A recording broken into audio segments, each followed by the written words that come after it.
ஆண்டவரை நேசிச்சா என்னங்க செய்யணும்? நான் ஆண்டவரை நேசிக்கிறேன் என்பதற்கு எது அடையாளம்? அவரை பின்பற்றுவதுதான் அடையாளம். அவருடைய அடிச்சுவடுகளில் நடப்பதுதான் அடையாளம். ஹல்லேலூயா.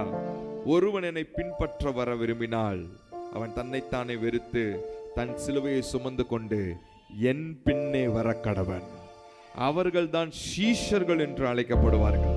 நேற்றைய தினத்துல பார்த்தோம், இயேசு கிறிஸ்துவனை உருவாக்குவதற்காக தேவன் வரல. ஹல்லேலூயா. ஒரு சர்ச்ல நீங்க மெம்பர் ஆக்கணுன்றதுக்காக ஒரு ரத்தம் சிந்தல.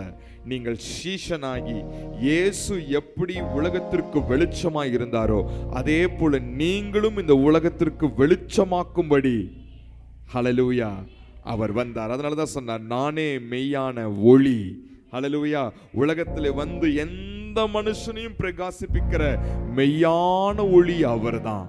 அந்த ஒளியை நீங்களும் நானும் பின்பற்றணும்னா இந்த உலகத்திற்கு நீங்களும் நானும் வெளிச்சமா இருக்கலாம். ஹல்லேலூயா. உங்களை நேசிக்கிறப்பா, உங்களை எனக்கு ரொம்ப பிடிக்கும் டாடி அப்படின்னு வாயில மட்டும் சொல்லிட்டு போறது மட்டும் பத்தாதுங்க. நம்ம உலகத்திற்கு இயேசுவை போலவே வெளிச்சம் கொடுக்கிறவர்களாய் மாற வேண்டும். இன்றைக்கு அர்ப்பணிங்க, உங்களை கர்த்தர் வெளிச்சமாய் மாற்றுவார். உங்களுடைய வெளிச்சத்திலே அநேகர் வெளிச்சம் காண்பார்கள். உங்க மூலியமாய் அநேகர் விடுதலை அடைவார்கள். இயேசுவினுடைய நாமம் மகிமைப்படும். தேவ ராஜ்யம் உங்கள் மூலியமாய் கட்டப்படும். ஹல்லேலூயா. சிலுவை சுமந்தோராய் சீஷனாகுவோம். சிந்தை வாழ்விலும் தாழ்மை தரிப்போம். நிந்தை சுமப்பினும் சந்தோஷம் கொள்வோம் என்ற பாடலை பாடி தேவநாமத்தை நாம் மகிமைப்படுத்தலாம். சிலுவை சுமந்தோராய் சீஷனாகுவோம். சிலுவை சுமந்தோராய் சீஷனாகுவோம். சிந்தை வாழ்விலும் தாழ்மை தரிப்போம். நிந்தை சுமப்பினும் சந்தோஷம் கொள்வோம்.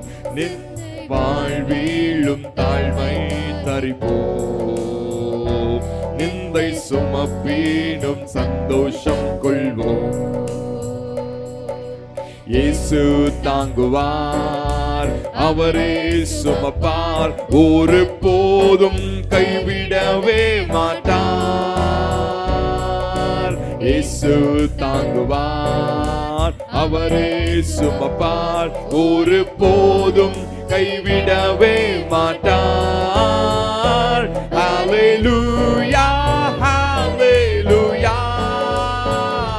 ஹல்லேலூயா, ஹல்லேலூயா, ஹல்லேலூயா, ஹல்லேலூயா, ஹல்லேலூயா, ஹல்லேலூயா. சொந்தம் பந்தங்கள் சொல்லால் கொள்ளலாம். சொந்தம் பந்தங்கள் சொல்லால் கொள்ளலாம். மாற்றோர் சதி செய்து மதிப்பை கெடுக்கலாம். மாற்றோர் சதி செய்து மதிப்பை கெடுக்கலாம்.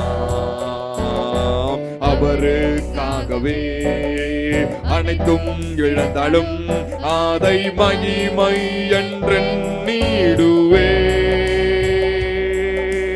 அவருக்காகவே அனைத்தும் இழந்தாலும் அதை மகிமை என்றெண்ணிடுவேன். ஹல்லேலூயா, ஹல்லேலூயா,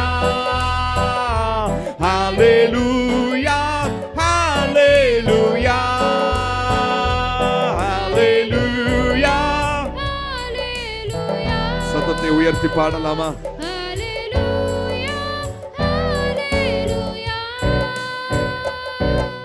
வாழ்வும் இயேசுவே, சாவும் லாபமே.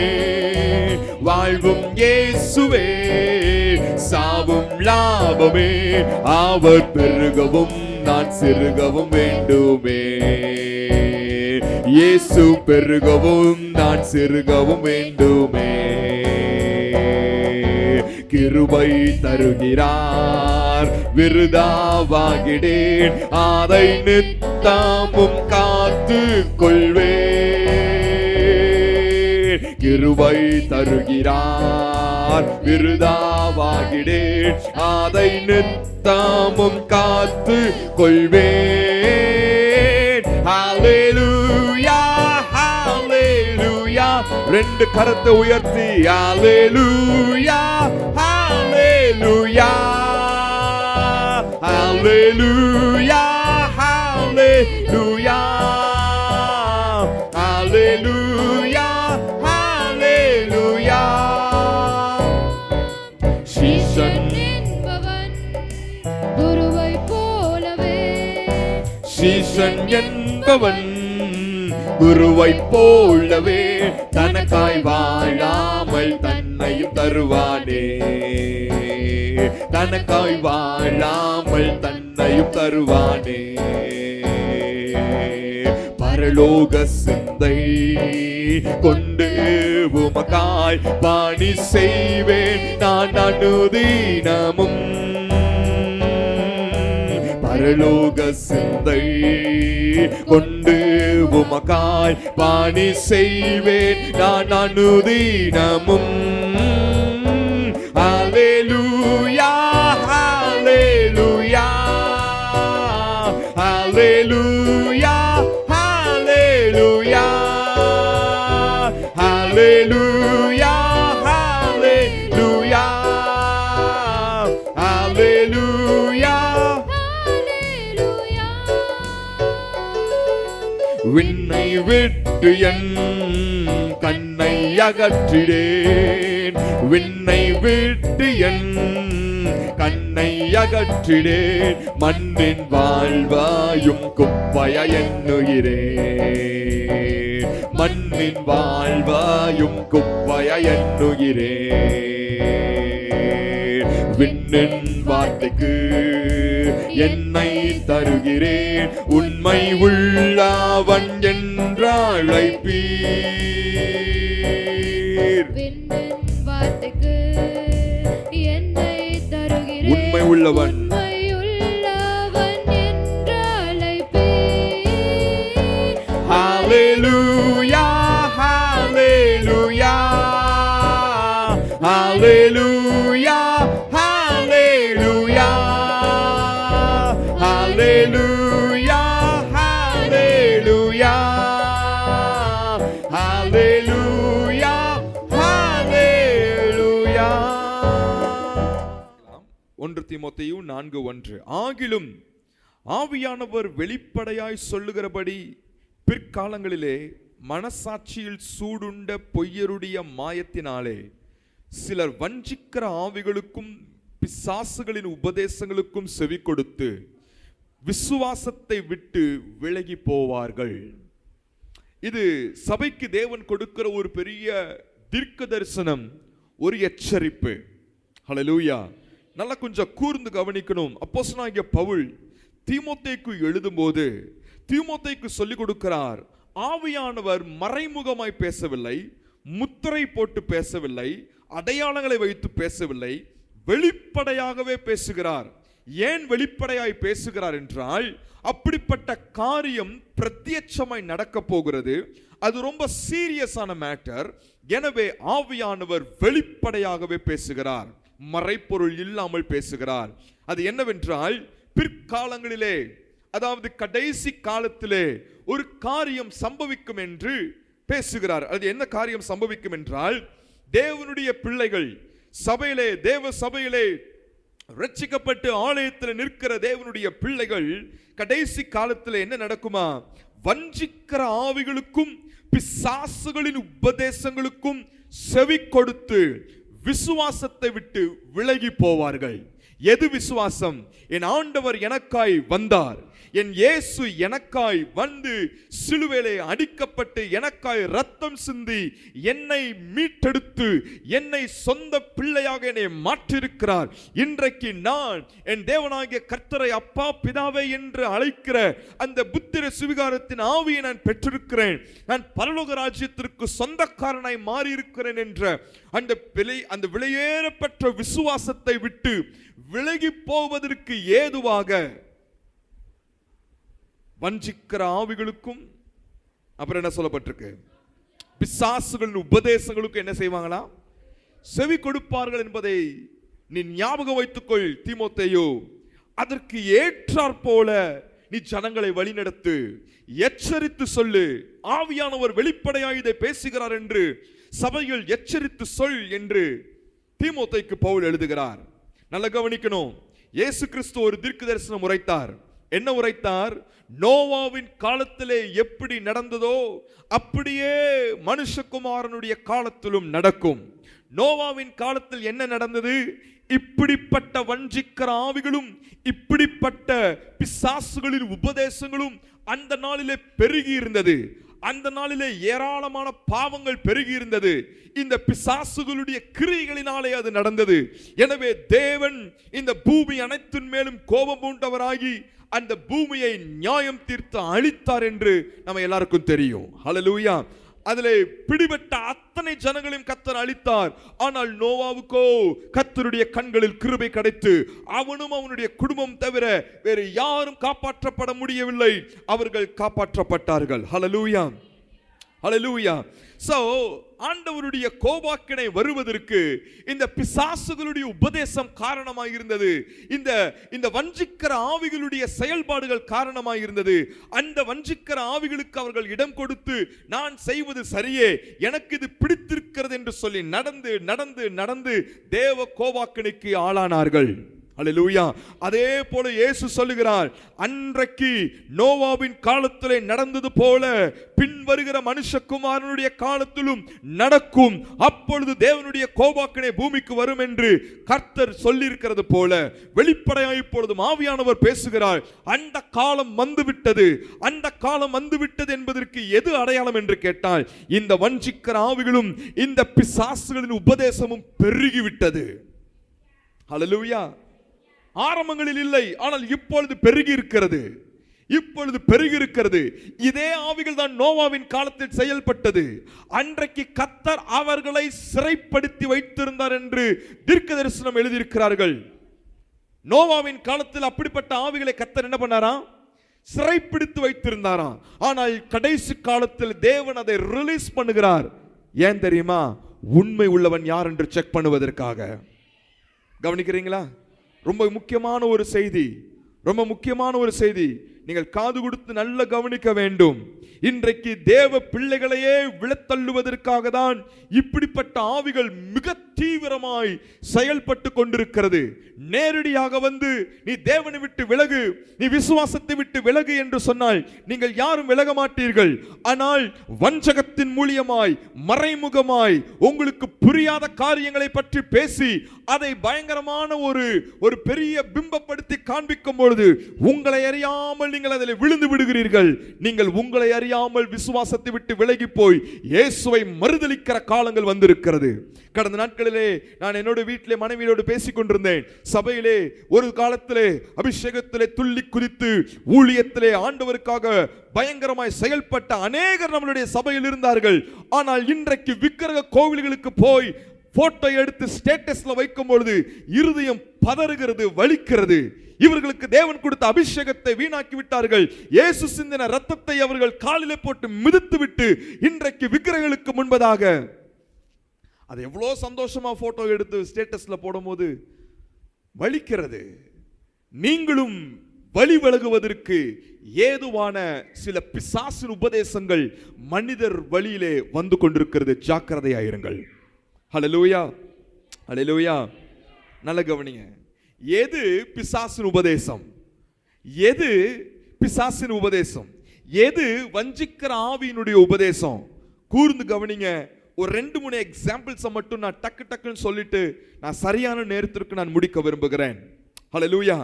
இயேசு சொன்னார், தேவன் சொன்னார், பழைய ஏற்பாட்டிலே நீங்க நியாயப்பிரமாண புத்தகத்திலே கர்த்தர் சொன்னார், நீங்களோ கடன் கொடுப்பீர்கள், கடன் வாங்காதிருப்பீர்கள். இது யாருடைய வார்த்தை? இது யாருடைய கட்டளை? கர்த்தருடைய கட்டளை. இதற்கு எதிர்மறையாக நடந்தால் அது யாருடைய கொள்கை? பிசாசுனுடைய கொள்கை.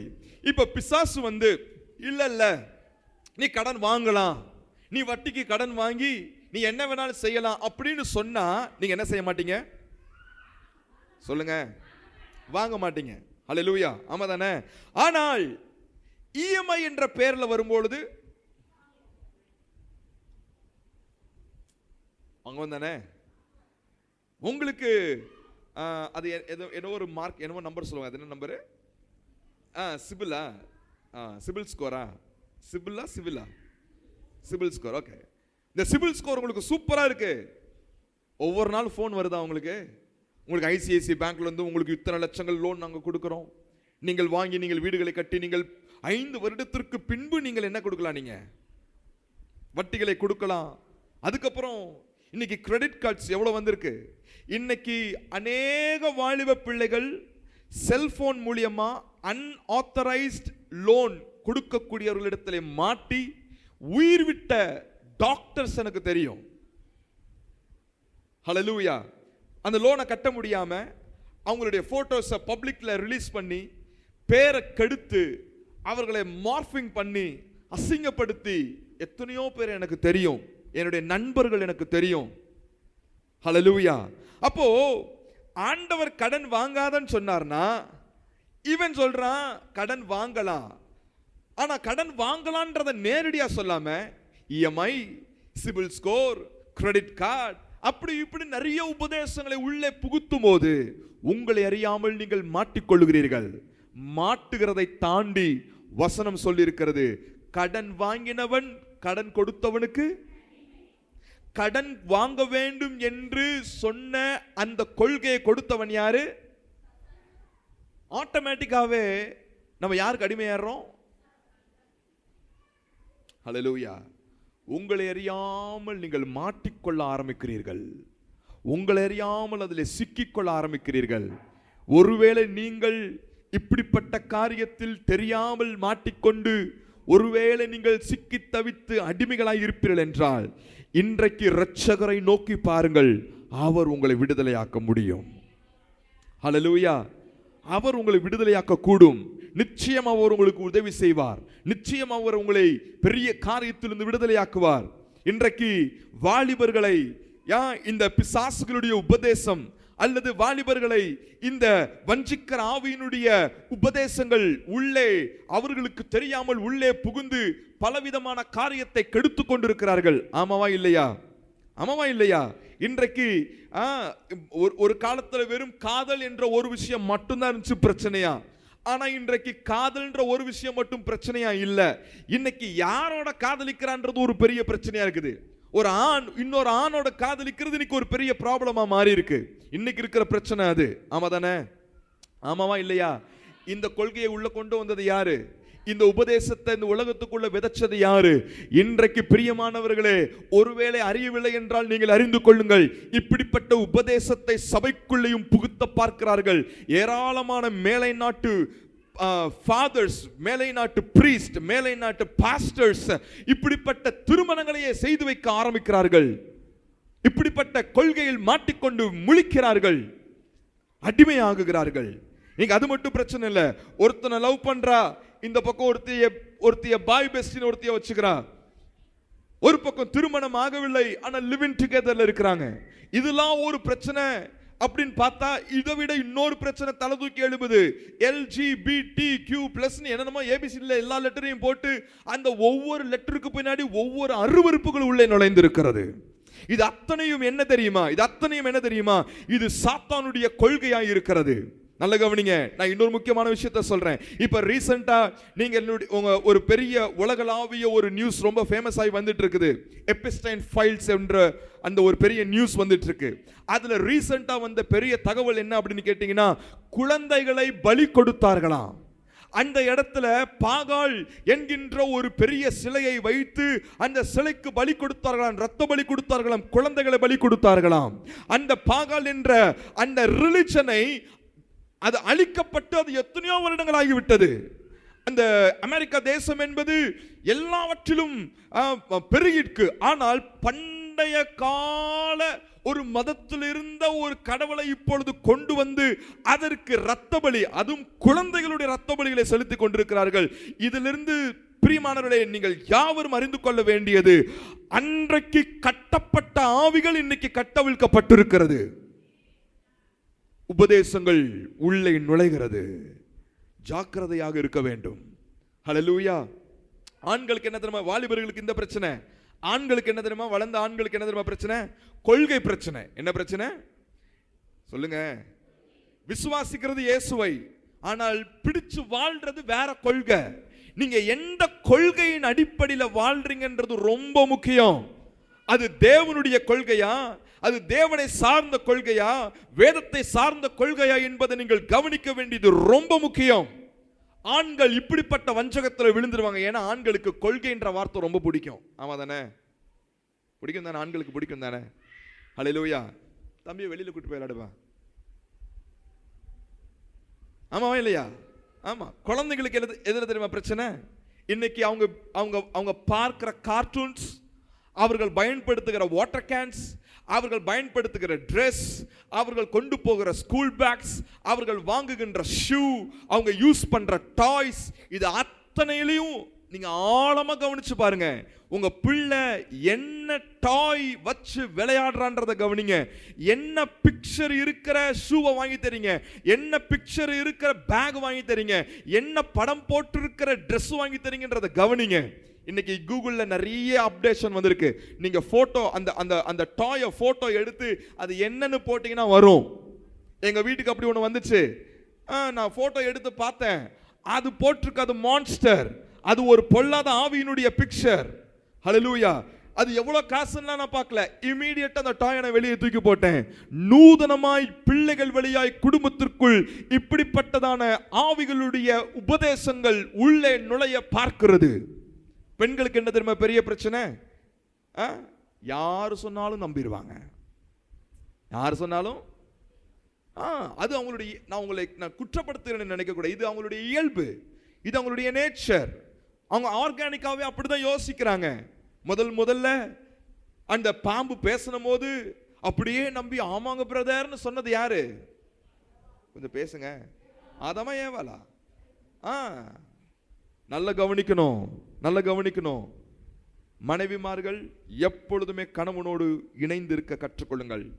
யாரிடத்துல பேசினாலும் கணவனுடைய ஒப்புதலோடு பேசுங்கள். ஏன்னா கணவனுக்கு தெரியும் நீ யாரோட, அவனுடைய மென்டாலிட்டி என்னன்னு கணவனுக்கு தெரியும்.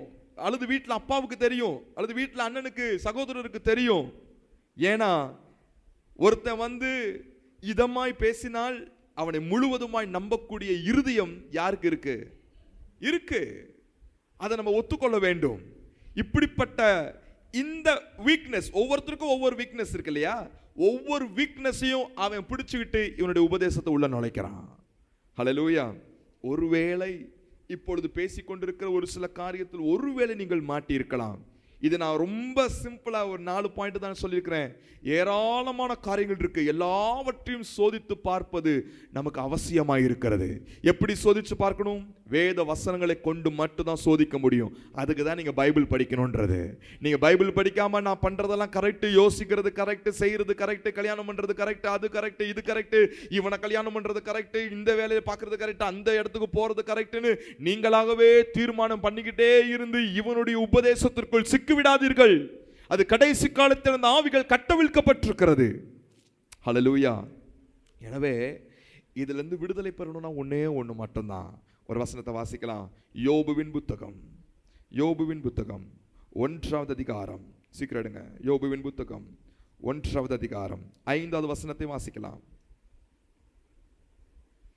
விருந்து செய்கிற அவருடைய நாள் முறை முடிகிற போது யோபு சொல்லுகிறான், ஒருவேளை என் குமாரர் பாவம் செய்து தேவனை தங்கள் இருதயத்திலே தூஷித்திருப்பார்கள் என்று சொல்லி அவர்களை அழைத்தனுப்பி பரிசுத்தப்படுத்தி அதிகாலமே எழுந்து அவர்கள் எல்லாருடைய இலக்கத்தின்படியேயும் சர்வாங்க தகன பலிகளை செலுத்துவான்.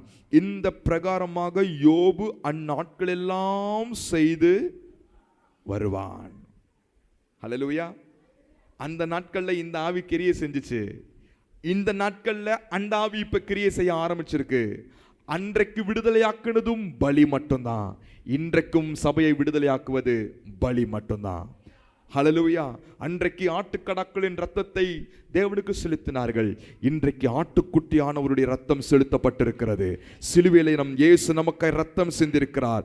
அந்த சிலுவையை பார்ப்போம், அந்த சிலுவையின் உபதேசத்தை கேட்போம். அவருடைய உபதேசத்தில் நிலைத்திருக்கிறவன் பாக்கியவானாய் இருக்கிறான்.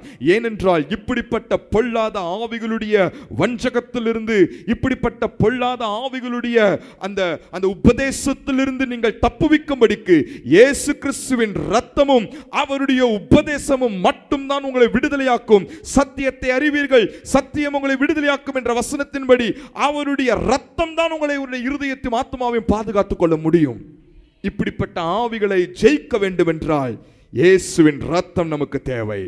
ஹல்லேலூயா. கைகளை உயர்த்தி அந்த இயேசு நமக்காய் சிந்தின ரத்தத்திற்காய் நாம் நன்றி செலுத்துவோம். ஹல்லேலூயா. ஆட்டுக்குட்டியான ஒரு ரத்தத்தினாலும் சாட்சியின் வசனத்தினாலும் தான் இப்படிப்பட்ட வஞ்சக ஆவிகளையும் சாத்தானின் உபதேசங்களையும் நம்மளால மேற்கொள்ள முடியும். ஹல்லேலூயா. அந்த சிலுவையை நோக்கி பார்ப்போம். கர்த்தர் உங்களை இன்றைக்கு விடுதலையாக்குவார். நீங்க அமர்ந்திருக்கிற யாவரும் இந்த பூமியிலே சொல்லப்படுகிற எந்த கொள்கைக்கும் சித்தாந்தங்களுக்கும் நீங்கள் உடன்பட்டு போய்விடாதபடிக்கு ஜாக்கிரதையா இருங்கள். ஏனென்றால் அதற்கு பின்னாடி இருக்கிற பெரிய காரணமே தேவனை விட்டு உங்களை விலக்கிறதா, விசுவாசத்தை விட்டு தள்ளி விடுறதா. ஆமா தானே? எத்தனையோ பேர் கடன் நிமித்தமா இயேசுவை விட்டு வெளியே போயிருக்கிறாங்க. கல்யாணம்ன்ற பேர்ல இயேசுவை விட்டு வெளியே போயிருக்கிறாங்க. பணத்திற்காக இயேசுவை விட்டு வெளியே போனவங்க உண்டு. இது மாதிரி பல உபதேசங்கள் உள்ள ஓடிட்டு இருக்கு. ஆனால் நீங்களோ பிரியமானவர்களே இதை உணர்ந்து ஜாக்கிரதையாயிருங்கள். எழுந்து நிற்கலாமா? Thank you Jesus. நாம் ஜெபிக்கலாம். ஆண்டவரே, எல்லாரும் ஜெபிப்போம். வஞ்சகத்தின் ஆவியின் இடத்திலிருந்தும் சாத்தானின் உபதேசத்திலிருந்தும் என்னை தப்புவிக்கும்படி உம்முடைய ரத்தத்தினால் என்னை கழுவும் ஆண்டவரே. நான் ஜெபிக்கிறீங்களா? எல்லாரும் உங்களை சும்மா எந்திரிச்சு நிக்க சொல்லல. ப்ரே. தேவாலயத்தில் நிக்கிறீங்க. நான் மாட்டிக்க கூடாது ஆண்டவரே, நான் மாட்டிக்க கூடாது. என் பிள்ளைங்க மாட்டிக்க கூடாது. எங்க வீட்டு பேர பிள்ளைங்க மாட்டிக்க கூடாது.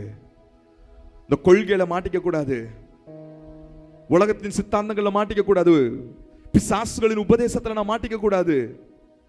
வஞ்சகத்தின் ஆவியில ஒருவேளை நீங்கள் பிடிபட்டிருந்தால் இன்றைக்கு இயேசுவினிடத்தில் வாருங்கள். அவருடைய ரத்தம் உங்களை பரிசுத்தப்படுத்தி உங்களை தேவனுக்கு முன்பதாய் நிறுத்த வல்லமையுள்ளதாய் இருக்கிறது. சிலுவைக்கு நேராக அவர் எங்களுக்காக சிந்தின ரத்தம், அந்த இரத்தத்தினாலே நாங்கள் மீட்கப்பட்டிருக்கிறோம் என்பதை ஆண்டவரே நாங்கள் புரிந்து அறிந்து, ஆண்டவரே பிசாசினுடைய உபதேசங்களுக்கும், ஆண்டவரே தந்திரமான எந்த ஒரு காரியங்களுக்கும், வஞ்சிக்கிற ஆவிகளுக்கும் எங்களை விலக்கி எங்களை பாதுகாத்து கொள்ளுங்க ஆண்டவரே. உலகம் மோசமான ஒரு சூழ்நிலைகளை போய்கொண்டு இருக்கிறது. ஆமென் ஆண்டவரே. பாவம் தண்ணீரை போல பெருக்கெடுத்து ஓடுகிறதை போல பாவம் எங்கே பார்த்தாலும் பாவம். ஆமென் ஆண்டவரே. உபதேசங்களும் வந்து ஆண்டவரே சபையை கெடுக்கிறதாக இருக்கிறது ஆண்டவரே. தெரிந்து கொள்ளப்பட்டவர்களையே வஞ்சிக்கும்படியான காரியங்கள் இன்னைக்கு ஆண்டவரே சோத்திரம். சாத்தான் வஞ்சிக்கிற ஆவிகளை கட்டவிழ்த்திருக்கிறான் என்று பார்க்கிறோம். அந்த வஞ்சக வழியிலே விழுந்து விடாதபடி எங்களை காத்து வழி நடத்துங்க. நாங்கள் இன்னும் அதிகமாய் கர்த்தருக்குள்ளே கிட்டி சேரவும் உம்முடைய இரத்தத்தினாலே எங்களை நீர் மூடிக்கொள்ள வேண்டும் என்று உம்முடைய கரத்தில் ஒப்பு கொடுக்கிறோம். சபைக்கு வந்திருக்கிற யாவரும் ஆண்டவரே இப்படிப்பட்ட வஞ்சிக்கிற ஆவிகளுக்கும் உபதேசங்களும் பிசாசுடைய உபதேசங்களுக்கும் சிக்கிக்கொள்ளாதபடி நீர் கிருபையாய் பாதுகாக்கும்படி உம்முடைய கல்வாரி ரத்தம் உம்முடைய பிள்ளைகளை சுத்திகரிக்க வேண்டும் என்று ஜெபிக்கிறேன். விடுதலை பண்ணுங்க ஆண்டவரே. ஆசீர்வதிங்க இயேசுவின் நாமத்தினாலே. இந்த 2வது நாள் இந்த சிலுவை தியானத்தை அர்ப்பணிக்கிறோம். கர்த்தர் எங்களை ஒரு புதிய மாற்றத்துக்குள்ளே எங்களை கொண்டு வாரும். இயேசுவின் நாமத்தில் ஜெபிக்கிறோம் நல்ல பிதாவே. நாத்துமாவே கர்த்தரை ஸ்தோத்திரி, என் முழு உள்ளமே அவருடைய பரிசுத்த நாமத்தை ஸ்தோத்திரி. என் நாத்துமாவே கர்த்தரை ஸ்தோத்திரி, அவர் செய்த சகல உபகாரங்களையும் மறவாதே.